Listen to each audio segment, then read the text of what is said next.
What's the weirdest family tradition you didn't understand until you got older? When I was a kid, every Christmas Eve, my family gathered around and we'd all watch this super old, black and white nature documentary about squirrels. Not like a short clip, an actual full-length movie that barely made any sense to me. Everyone would be perfectly silent, paying close attention, and I honestly thought it was some kind of bizarre ritual nobody questioned. I hated sitting through it, but was too scared to complain. As I got older, I asked my parents why we did this. Turns out, the tradition started with my great-grandpa.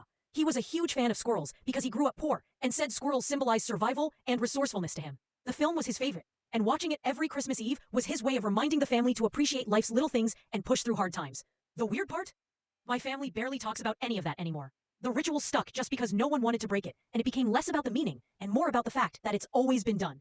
Last Christmas, my cousins and I secretly swapped the nature documentary for a comedy show while the adults were cooking, and nobody noticed until the very end. The old-timers were kind of mad at first, but then they started laughing because the squirrels barely moved, and the movie was way too slow anyway. Now, the tradition has turned into watching something mindless and funny after dinner with a quick squirrel documentary highlight reel for old time's sake.